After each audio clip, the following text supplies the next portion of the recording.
3 días más tarde se celebraba una boda en Caná de Galilea, y la madre de Jesús estaba allí. También fue invitado Jesús a la boda con sus discípulos.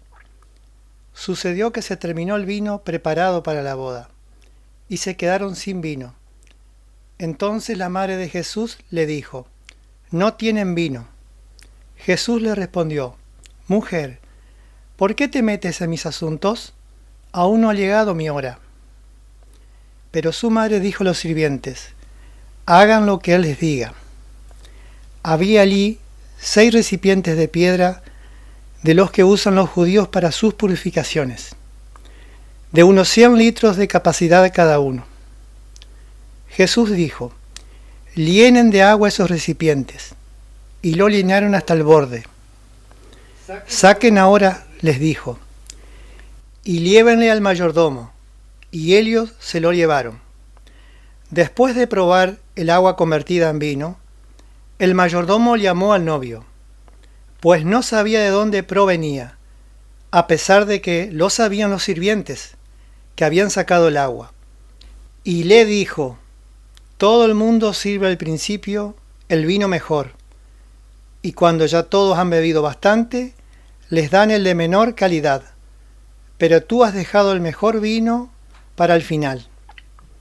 Esta señal milagrosa fue la primera, y Jesús la hizo en Caná de Galilea. Así manifestó su gloria, y sus discípulos creyeron en él. Jesús bajó después a Cafarnaún con su madre, sus hermanos y sus discípulos, y permaneció allí solamente algunos días. Palabra de Dios. Te alabamos, Señor.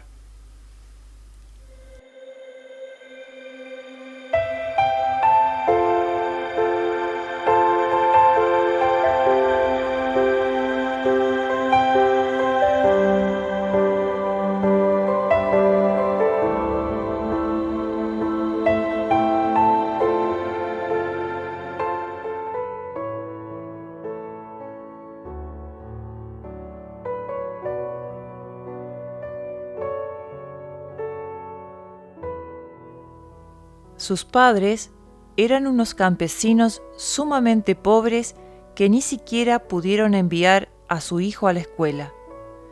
Pero en casa le enseñaron a tener temor a ofender a Dios y gran amor de caridad hacia el prójimo y un enorme aprecio por la oración, por la Santa Misa y la comunión. Huérfano y solo en el mundo, cuando llegó a la edad de 10 años, Isidro se empleó como peón de campo, ayudando en la agricultura a don Juan de Vargas, un dueño de una finca cerca de Madrid. Allí pasó muchos años de su existencia labrando las tierras, cultivando y cosechando. Se casó con una sencilla campesina que también llegó a ser santa y ahora se llama Santa María de la Cabeza. No porque ese fuera su apellido, sino porque su cabeza es sacada en procesión en rogativas cuando pasan muchos meses sin llover. Isidro se levantaba muy de madrugada y nunca empezaba su día de trabajo sin haber asistido antes a la Santa Misa. Varios de sus compañeros, muy envidiosos, lo acusaron ante el patrón por ausentismo y abandono de trabajo. El señor Vargas se fue a observar el campo y notó que sí, era cierto, que Isidro llegaba una hora más tarde que los otros. En aquel tiempo se trabajaba de 6 de la mañana a 6 de la tarde. Pero que mientras Isidro oía misa, un personaje invisible, quizás un ángel, le guiaba sus bueyes, y éstos araban juiciosamente como si el propio campesino los estuviera dirigiendo. Los mahometanos se apoderaron de Madrid y de sus alrededores, y los buenos católicos tuvieron que salir huyendo. Isidro fue uno de los inmigrantes y sufrió por buen tiempo lo que es irse a vivir donde nadie lo conoce a uno, y donde es muy difícil conseguir empleo y confianza de la gente. Pero sabía aquello que Dios ha prometido varias veces en la Biblia: yo nunca te abandonaré. Y confió en Dios y fue ayudado por Dios. Lo que ganaba como jornalero, Isidro lo distribuía en 3 partes: una para el templo, otra para los pobres y otra para su familia, él, su esposa y su hijito. Y hasta para las avecillas tenía sus apartados. En pleno invierno, cuando el suelo se cubría de nieve, Isidro esparcía granos de trigo por el camino para que las avecillas tuvieran con qué alimentarse. Un día lo invitaron a un gran almuerzo. Él se llevó a varios mendigos a que almorzaran también. El invitador le dijo disgustado que solamente le podía dar almuerzo a él y no para los otros. Isidro repartió su almuerzo entre los mendigos y alcanzó para todos y sobró. Los domingos los distribuía así: un buen rato en el templo rezando, asistiendo a misa, escuchando la palabra de Dios. Otro buen rato visitando pobres y enfermos, y por la tarde saliendo a pasear por los campos con su esposa y su hijito. Pero un día, mientras ellos corrían por el campo, dejaron al niñito junto a un profundo pozo de sacar agua, y en un movimiento brusco del chiquitín, la canasta donde estaba dio vuelta y cayó dentro del hoyo.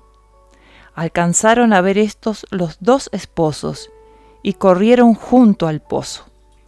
Pero este era muy profundo y no había cómo rescatar al hijo. Entonces se arrodillaron a rezar con toda fe, y las aguas de aquel aljibe fueron subiendo, y apareció la canasta con el niño, y éste no le había sucedido ningún mal. No se cansaron nunca de dar gracias a Dios por tan admirable prodigio.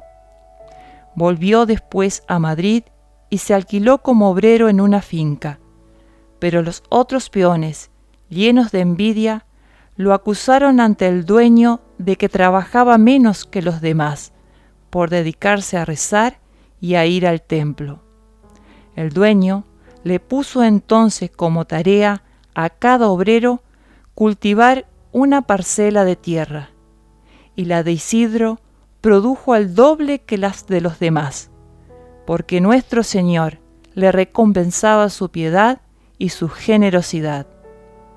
En el año 1130, sintiendo que se iba a morir, hizo humilde confesión de sus pecados y recomendando a sus familiares y amigos que tuvieran mucho amor a Dios y mucha caridad con el prójimo, murió santamente.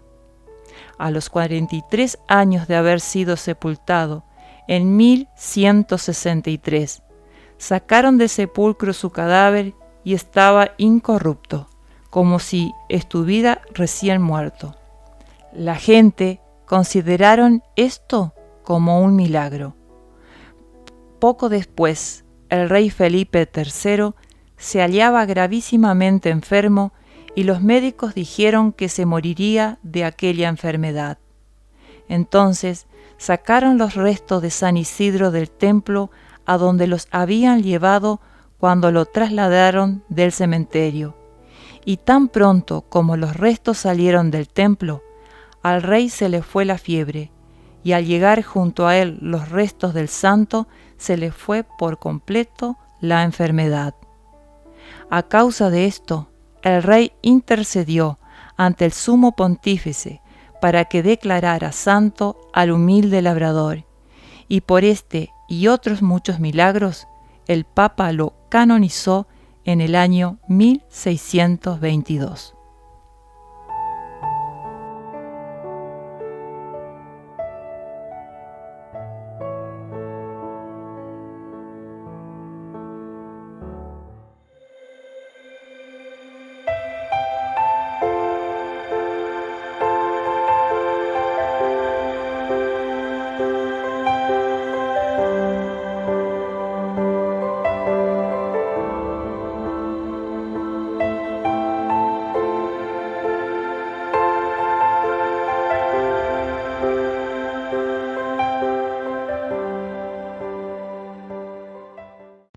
Hoy queremos compartir con ustedes parte de la historia de un matrimonio, de uno como tantos que siguen el ejemplo de San Isidro y Santa María. Trabajar la tierra, pero ante todo ponerse en manos de Dios. Ellos son Florencio y Rosa, dos personas que hace 65 años decidieron unir sus vidas y lo hicieron con el sacramento del matrimonio. Formaron una gran familia, siempre invocando la protección de Dios.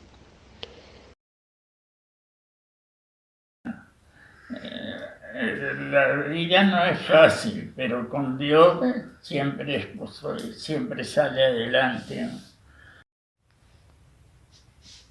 Dios estuvo siempre con nosotros. Muchas son las virtudes de este matrimonio, pero las que queremos destacar hoy es en él, por ejemplo, la virtud de la paciencia y el perdón, sin guardar el rencor, y en ella la prontitud en el servicio a los demás, así sea con alimentos o con la visita a los enfermos.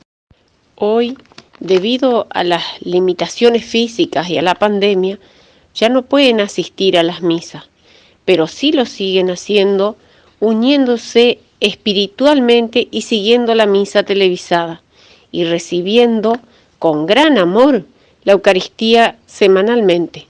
Ni el estado físico ni la edad son para ellos impedimentos para seguir sirviendo. Lo hacen a través de la oración, siempre intercediendo por los demás. La familia comienza sabiendo por qué y dónde va, y que el hombre retrate la gracia de ser un papá. La mujer sea cielo y ternura y afecto y calor, y los hijos conozcan la fuerza que tiene el amor. Bendecido Señor las familias, amén. Bendecido Señor la mía también. Bendecido Señor las familias, amén. Bendecido Señor la mía también. Bendito sea el fruto de tu vientre, Jesús. Santa María, Madre de Dios, ruega por nosotros, pecadores, a muerte. Amén. Dios te salve María, llena eres de gracia, el Señor es contigo, bendita tú eres entre todas las mujeres, bendito es el fruto de tu vientre, Jesús. Santa María, Madre de Dios, ruega por nosotros, los pecadores, a muerte. Amén.